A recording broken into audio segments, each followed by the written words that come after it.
now reaching approximately 97% of the population.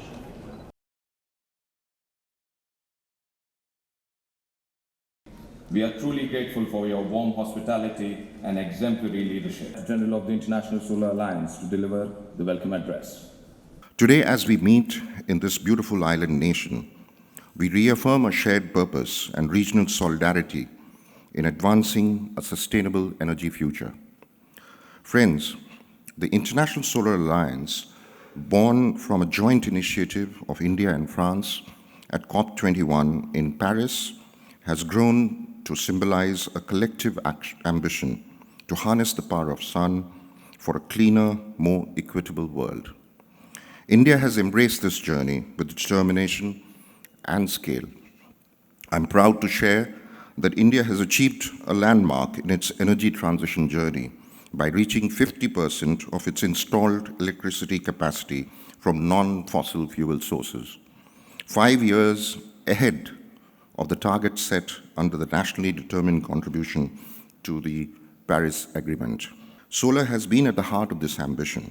From 2.8 gigawatt in 2014, our current solar capacity stands at over 116 gigawatt, a growth of 41 times in 11 years. Friends, the journey of sustainable energy and green future is not a journey any one nation can travel alone. Regional cooperation, especially in Asia and the Pacific, is critical.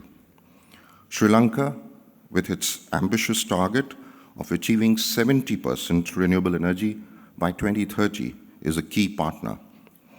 As the High Commissioner of India in Sri Lanka, I take particular pride in the expanding energy partnership between our two nations.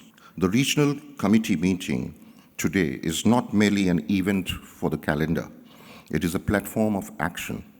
Let us use it to exchange ideas, forge new partnership, and advance projects that will light up homes, schools, and hopes in a sustainable way. I once again express my heartfelt thanks to the Government of Sri Lanka and International Solar Alliance for hosting us with warmth and generosity, and to all the ISA members and partners present here today for your unwavering commitment.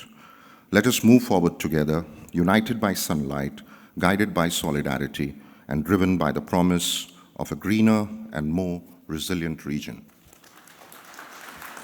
Sri Lanka, as a proud member of the International Solar Alliance, is firmly committed to this transformation. Our national goal is to achieve 70% of renewable energy in electricity generation by 2030 and reach carbon neutrality by 2050. Solar energy is central to this vision. The government has launched initiatives such as the Battle for Solar Energy program, promoting rooftop solar, and is working closely with international partners to scale solar parks, floating solar, and solar irrigation for agriculture. The urgency of this transition is evident across Asia and the Pacific region, home to over 4.3 billion people, nearly 60% of the global population, and account for more than half of global energy consumption. Yet another 230 million people in the region remain without access to electricity. Good morning, Ayubovan, Vanakkam. It is both a privilege and a great pleasure to welcome you to Sri Lanka as we host the 7th Regional Committee meeting of the International Solar Alliance for the Asia and Pacific region. This gathering is a testament to our shared commitment to reimagining energy systems for a future that is secure, sustainable, and inclusive. If the 20th century was defined by fossil fuel, then the 21st century must be led by the promise of sunlight, clean, abundant, and universally accessible. Asia and the Pacific stand at a critical juncture. Home to nearly 60% of the global population and many of the world's most dynamic economies, our region must shoulder the dual responsibility of accelerating economic growth while confronting climate vulnerabilities. From coastal megacities and small island states to remote inland communities striving for basic energy access, our strategies must be both resilient and equitable. In this context, solar energy is not merely an alternative, it is an imperative. Yet, scaling solar solutions requires more than ambition. It demands affordable financing, appropriate technologies, strong institutions, and above all, robust cooperation. Sri Lanka has embraced this challenge with resolve. Despite recent economic and political pressures, we have reaffirmed our commitment to clear energy and inclusive growth. We are charting a path to recovery that is environmentally sustainable and economically and socially just. Our national policy aims to generate 70% of electricity from renewable energy sources by 2030 and to achieve carbon neutrality by 2050. And the minister informed me that we are on schedule. In fact, we are not just on schedule. A month ago, we achieved that target of 70% of electricity from renewable energy. Our challenge is now to make sure that this is sustainable and that our systems, our grid, our systems are able to maintain this level of renewable energy with stability. So we are on course to meet these targets, and we are very, very committed and very determined that we will do so. Solar power is at the heart of this transition that we are seeking. Through the Surya Bala Sangramaya, Battle for Solar Energy program, we are expanding rooftop solar installations across households, schools, and public institutions.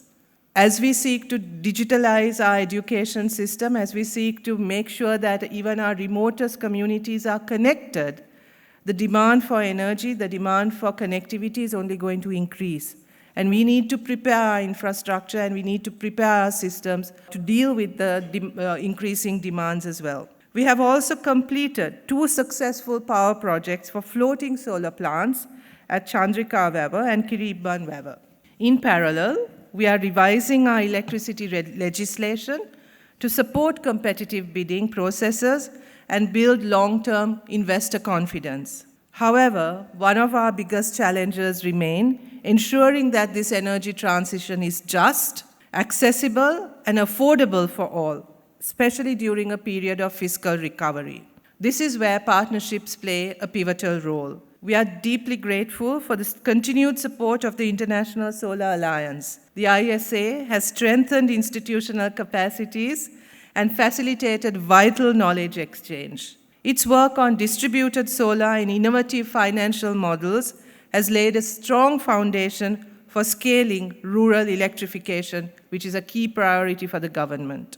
We also commend ISA's efforts to expand the global solar facility and urge a targeted approach for small island developing states and low middle income countries in our region. These nations face high costs, land constraints, and grid limitations, yet possess immense potential in decentralized and storage-based solar solutions. Sri Lanka fully supports the ISA's 4 strategic pillars and is in the process of establishing a star center at the University of Moratuwa in Colombo, which I believe is where our secretary for the ministry was also placed prior to taking this appointment, to serve as a regional hub for solar training and research.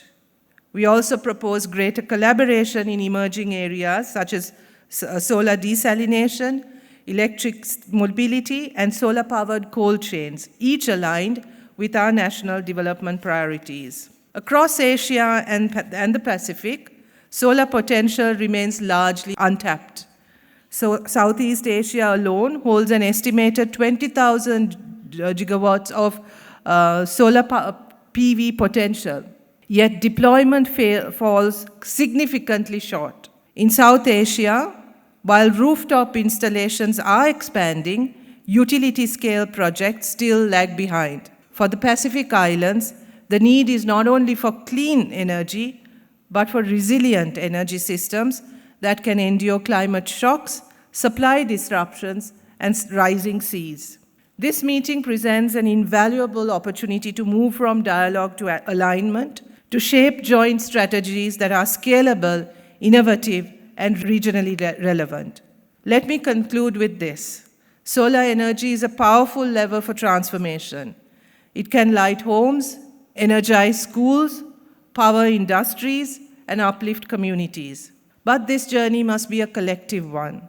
The rays of the sun know no borders, nor should our solutions.